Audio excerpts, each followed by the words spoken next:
Also, don't forget to subscribe. Let me do that one more time. That was going so good too.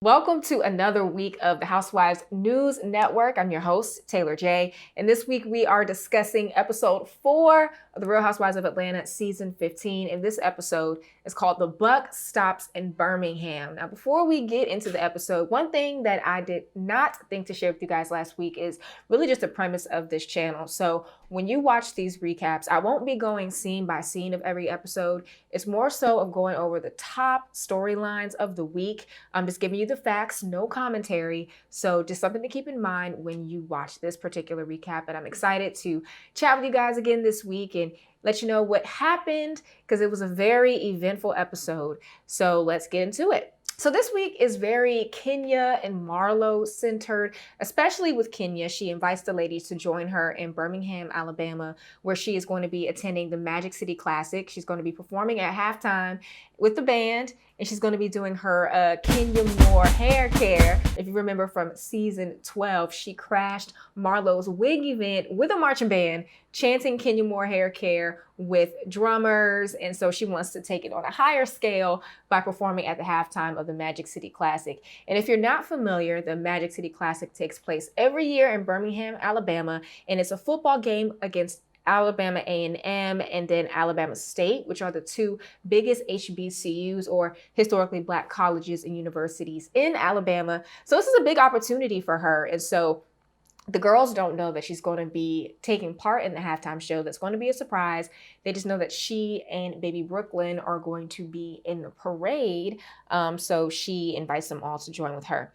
Now, one note to make is that we don't see Kandi at all in this episode. And if I remember correctly, this is the first time that we have not seen Kandi in one episode of The Real Housewives of Atlanta in the 14 years that she's been a cast member. And to be honest, for me personally, her presence, or her absence, I should say, definitely was felt. But she was in LA at the time attending the Ebony Power 100 event. As we know, Miss Burris Tucker is always booked and busy. She has escape things that she was doing at the time, attending this event. And then, she has Broadway shows and things like that. She's also nominated for a Tony. So congratulations to her and Todd as they produce the Broadway play, The Piano Lesson. And they're going to be producing The Wiz too, which is really exciting. And I love The Wiz, one of my favorite childhood movies. Anyway, to get things back on track. So the episode starts off with Kenya and Monyetta, and they are practicing for Kenya's halftime show. So Monyetta Shaw, who was a friend of the show, she has a history of being a choreographer and a dancer. She shared with us that she had a dance troupe that would open for several musical artists. She mentioned Genuine, she mentioned Joe, and she even mentioned the legendary Prince, may he rest in peace. And so Kenya tapped on her to kind of help her out, work on some dance moves and things like that as she prepares for the Magic City Classic. So while Kenya and Monyetta are practicing, Kenya's new beau, Roy, calls Monyetta on FaceTime. If you recall in the earlier episodes, Monyetta actually hooked Kenya up with Roy. Now, Kenya is still in the midst of her divorce from Mark Daly, but she says that she's tired of waiting for the divorce proceedings to end. She just wants to move on with her dating life. So Monyetta brought them together. And so Roy, he is a business owner. He's the CEO and founder of Kale Me Crazy, which is a superfood restaurant chain, and he has locations all over. I did some digging and saw that he has them all over Georgia. He has some in North Carolina, Alabama, Florida, even in Hollywood. So if you've heard of Kale Me Crazy, if you tried it, or if you want to try it, let me know how it is down in the comments, because I think I want to check it out. Looking at the website, the food looked really, really good. But anyway, he calls to chat with the ladies for a little bit, and Kenya shares in her confessional that she really likes him. She's really feeling Roy. So we're going to see how things go with them. Also during this segment, we're just going to go through all of the main points that happened this episode with Kenya. As I mentioned, she invited all the girls to Birmingham. So she bought a Sprinter van. They all get on there and they go down to Alabama. Drew is also missing in this episode. We get a small confessional from her where she shares that she didn't join the girls on the trip because she had the flu. So we hope that she had a speedy recovery during that time. So the ladies get to Birmingham and they have some fun. They do a dance off in which Sheree ends up winning. They were learning how to be majorettes and like doing bucking, which is a style of dance down in the South. And then Kenya shares with them later that they are going to a charity event. Now this is where things get interesting. So actually, before they go to the charity event, they have a meal together, and Kenya and Marlo, they get into it a little bit because Kenya brings up Drew's side of the story as it relates to the incident between Drew and Marlo last episode. At the end of the episode, Drew and Marlo get into an argument at the end of Drew's performance with Candace Dillard from Real Housewives of Potomac because Drew brought up the incident at Kandi's restaurant where her nephew was shot in the arm, and Marlo got upset that Drew said shooting, or did not say shooting, but she said incident instead, that it triggered her. Marlo gets in Drew's face. It turns into a whole thing. So then Drew shares with Kenya via FaceTime. It was like a little flashback that Marlo was being aggressive and that she was all in her face. And so as Kenya shares that with the group, Marlo disputes it, and she says that she was not in Drew's face, that she was not aggressive toward Drew, that she was sitting down the entire time and speaking calmly. Now, the producers give us a flashback of that scene, and we do see Marlo sitting down and talking to Drew calmly, but toward the end, we all saw that Marlo got out of her seat and she yelled in Drew's face to the point that a crew member was behind Marlo as if they had to pull her back or prepare to pull her back because they didn't know where it was going to go. So Marlo did have an aggressive moment. She was calm in the beginning. You know, that's both sides of the situation, but let me know what your thoughts are in the comments about that. And Kenya shares with the ladies that they're going to be going to a charity event later that night.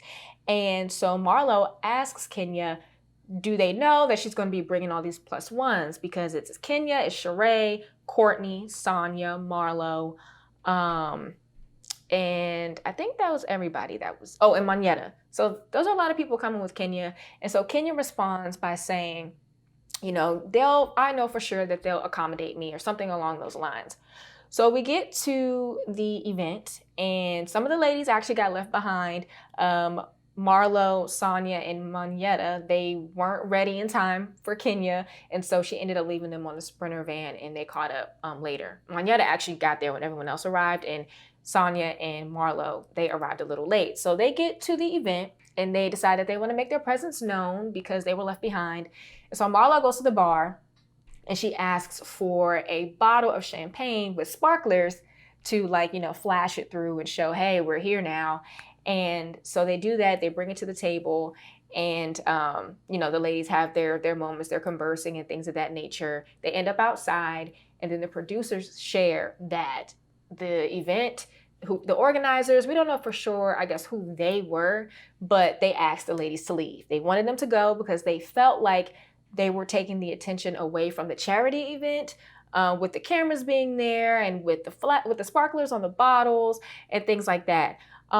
We never really got for sure who was giving the charity events. I believe that Kenya mentioned that it has something to do with the universities, like, you know, getting money for the universities. And she also had emphasized before the ladies got there that it was supposed to be like cocktail, you know, like very fancy and sophisticated. She even made Monyetta change her clothes. And it turns out that it wasn't really that type of party, but they did not want the ladies there. It kind of started a conversation on Twitter of, did they know that the cameras were coming? You know, with production, did they make it known that they were going to be following Kenya, or was it that Kenya did not inform them that all of the ladies were going to be with her? That is a question that's up in the air that we're going to do some digging on, because it didn't really seem to make sense that they would invite a Real Housewife to an event and not expect or know that cameras were going to be there. So the ladies, you know, they took it in stride. And one of the ladies, I forget who it was, they said they've been kicked out of better places. And so they ended up going back to the hotel. So Kenya called it a night early because she had Brooklyn with her and she's in her hotel room. And so the ladies, they want to spend more time with Kenya. They're like, you know, why isn't she hanging out with us? And so they decide to go up to her room and knock on the door and get her to come out. So Sanya knocks, Sheree knocks, and then Marlo kicks the door like she's a police or something like that. And that sets Kenya off. Kenya opens the door. she kind of goes ham on Marlo, basically saying, you know, why are you kicking my door? I have my child in here. I'm going to call the police on you. Like, it got really intense.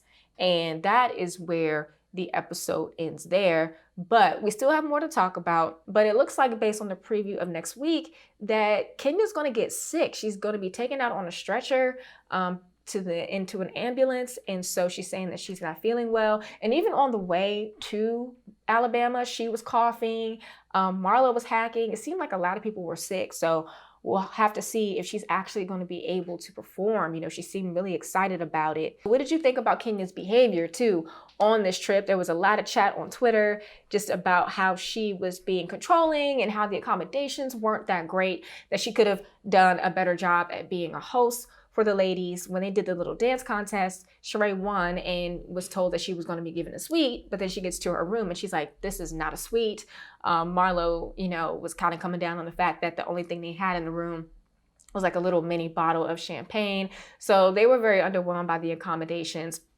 Do you think that, you know, they might have been overreacting? Do you think that Kenya's behavior and making Monyetta change was necessary, or leaving the girl so she could be on time?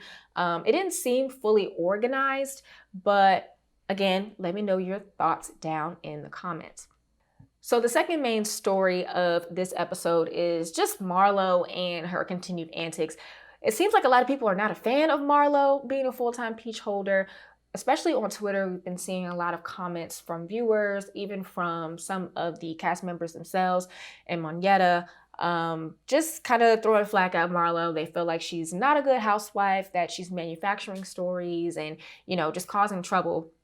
But, you know, that's besides the point right now. So we see in the episode that Marlo has a Halloween photo shoot with her two nephews, and she invites her sister Crystal to come and join them, and they start talking. So Marlo shares with Crystal that she wants to get her record expunged. Now, if you recall, Marlo has a criminal past, and it's gotten brought up from time to time. We saw back when she first joined the show, I want to say it was season 4, they showed her mug shots. And then last episode, Kandi talked about how Marlo had slashed a woman in the face.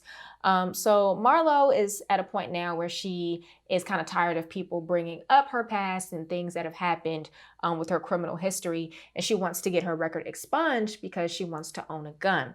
Now, the reason why she says that she wants to become a gun owner is because last year there were armed men who attempted to break into her home while she was there. She watched it on her camera. They were trying to break into her house and they were unsuccessful. So now she wants to be able to have a gun so that she can protect herself and her nephews in the future.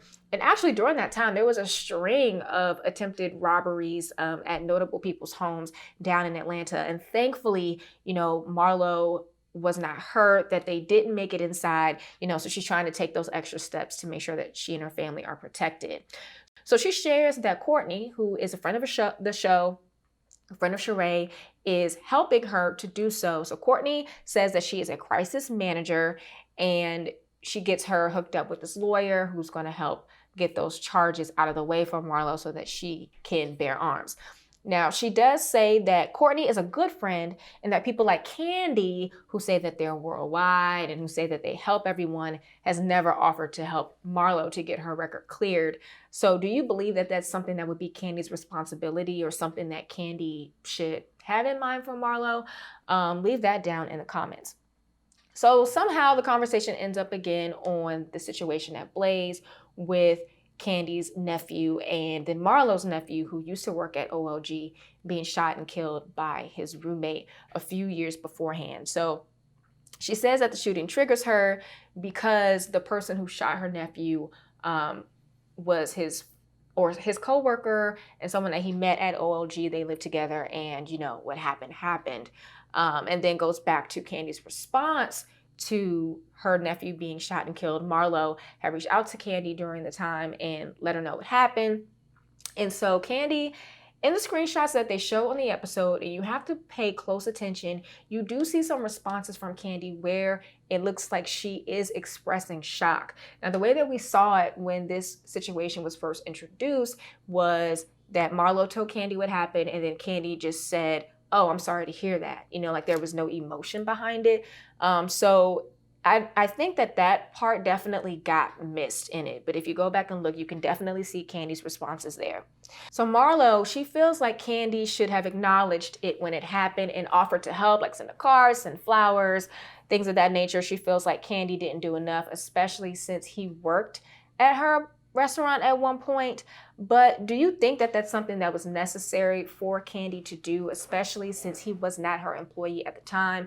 She did tell Marlo that she was sorry to hear that, but I guess she wanted to know more, or wanted more from Kandi. So want to leave those down in the comments, those thoughts there. Definitely let me know what you think. But then it kind of takes another turn with Marlo asking, well, why does Kandi keep having these shootings at her restaurant? And she's asking, are there problems there? We need to do some digging and figuring it out.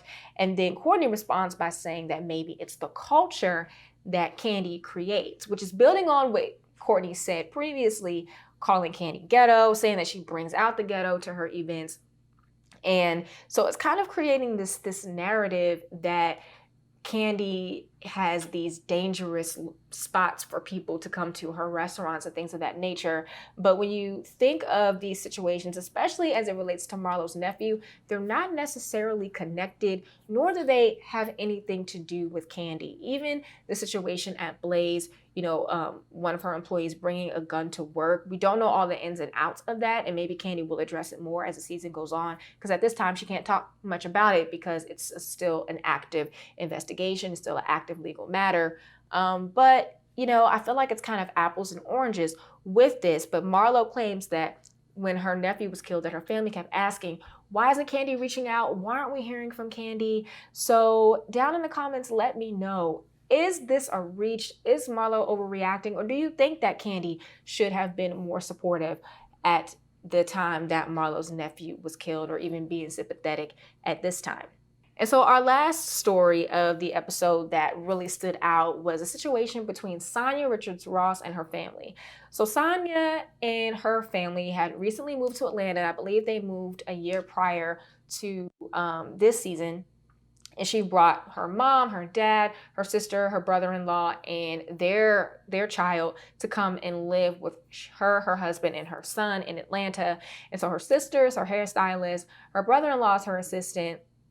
And they're kind of butting heads a bit because Sanya's sister believes that Sanya is not creating boundaries. When they're having family dinner, she's asking her brother-in-law to do work, or can you check on this? Can you send emails? Or Sanya comes in late and asks her sister to take out her hair. Those are the complaints that her sister has had.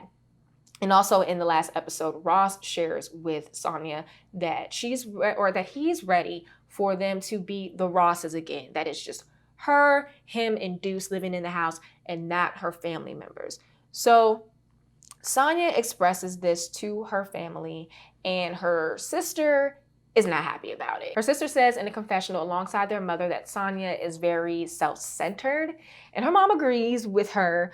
But Sanya, she has a lot going on. She's on the show. She's running her brand, Mommy Nation, and then she also shared with us that she's a sports analyst for NBC Sports.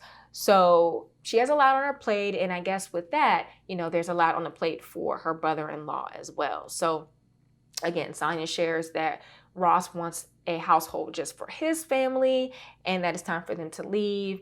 And her sister gets upset, even though her mom is telling her not to take it personally. So then later on, we see that Sanya has a photo shoot. Her sister calls out sick from doing her hair, and then we learn that her brother-in-law ended up quitting as her personal assistant. He said that he's just getting overwhelmed with the living and working situation, especially since they are family. And it probably is a little difficult to live and work with your family and create those lines. So Sanya was a bit upset about that because she said that she wanted to bring her family along with her to share in her success.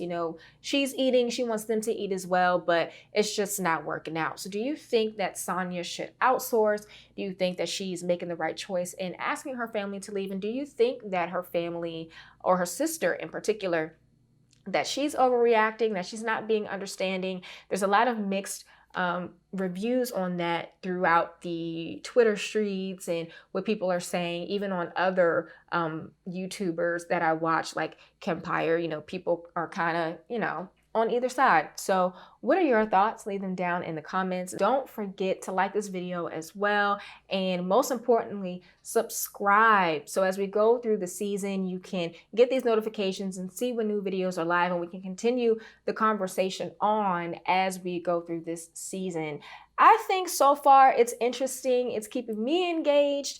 Not just because I have to bring the information to you, but it is getting interesting because I do want to see where some of these storylines go, especially between Courtney and Kandi, and especially with Courtney and Marlo having this conversation as if they're going to try to do some digging into Kandi in her restaurant. You know, how is this all going to play out? I feel like it's going to be very intense. There's going to be a crescendo at some point, I'm expecting. So definitely stay locked in. And again, thank you for joining me for the Housewives News Network. I'm Taylor J.